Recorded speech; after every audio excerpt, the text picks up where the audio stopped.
தமிழ்நாட்டில் பாக்ஸ்கான் நிறுவனம் 15,000 கோடி ரூபாய் முதலீடு செய்ய உள்ளதாக தொழில்துறை அமைச்சர் டி.ஆர்.பி. ராஜா தெரிவித்துள்ளார்.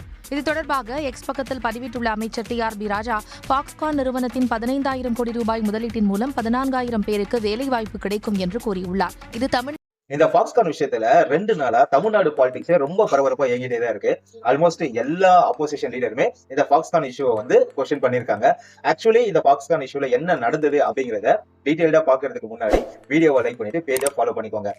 பாக்ஸ்கான் அப்படிங்கிறது தைவான் நாட்டை சேர்ந்த ஒரு நிறுவனம். இவங்களுக்கு உலகம் முழுக்க 10 லட்சம் எம்ப்ளாயிஸ் இருக்காங்க. ஏன்னா இவங்க ஆப்பிள், டெல், சோனி மாதிரியான பெரிய நிறுவனங்களுக்கு எலக்ட்ரானிக் மேனுபேக்சரிங் பண்றாங்க. இந்தியாவில மட்டுமே இவங்களுக்கு 30 ஃபேக்டரி இருக்கு, 9 கேம்பஸ் வச்சிருக்காங்க. மொத்தம் 80,000 பீப்புள்ஸ் இவங்க கிட்ட ஒர்க் பண்றாங்க. சோ இது எவ்வளவு பெரிய நிறுவனம் அப்படிங்கிறது தெரியுதா? சோ இந்த நிறுவனத்துக்கு ராபர்ட் வு அப்படிங்கிறவரை இந்தியாவுடைய ரெப்ரசன்டேட்டிவா பாக்ஸ்கான் அப்பாயிண்ட் பண்றாங்க. அவரும் நம்மளோட சிஎம் ஸ்டாலின் சாரை மீட் பண்றாரு. அதற்கு பிறகு டி.ஆர்.பி. ராஜா சார் ஒரு போஸ்ட் பண்றாரு. என்ன பண்றாரு அப்படின்னா, கிட்டத்தட்ட 15,000 கோடி ரூபாய் இன்வெஸ்ட்மெண்ட்ஸ் பாக்ஸ்கான் நிறுவனம் ஃப்ரெஷ்ஷா கொண்டு வராங்க. 14,000 பேருக்கு இதனால வேலை வாய்ப்புகள் கிடைக்கும் அப்படின்னு சொல்றாரு.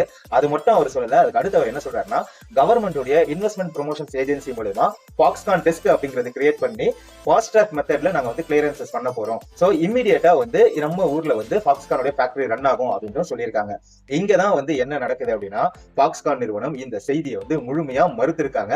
இந்த மாதிரி நாங்க ஃப்ரெஷ் இன்வெஸ்ட்மெண்ட்ஸ் எதையும் கொண்டு வர போறது இல்ல அப்படிங்கறதையும் கிளியரா சொல்லிட்டாங்க. சோ இப்போ ஆப்போசிஷன் பார்ட்டி என்ன கேக்குறாங்க அப்படின்னா, நீங்க இந்த மாதிரி நிறுவனம் 15,000 கோடி ரூபாய் கொண்டு வரதா சொல்லிருக்கீங்க.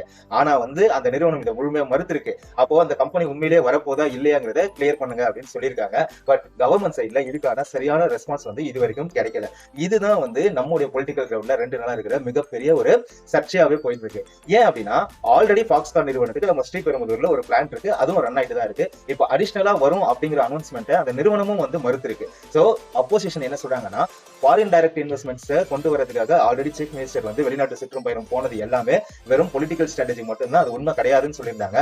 இப்ப அதை நிரூபிக்கிற மாதிரி நிறுவனமும் அதை மறுத்து இருக்கிறதுனால இது எல்லாமே ஒரு பொலிட்டிக்கல் டிராமா அப்படிங்கிற மாதிரியான விஷயத்த எதிர்கட்சிகள் குற்றமா வைக்கிறாங்க. இதை எப்படி நம்முடைய கவர்மெண்ட் மேனேஜ் பண்ண போறாங்க அப்படிங்கறத போக போக தான் தெரிஞ்சுக்க முடியும்.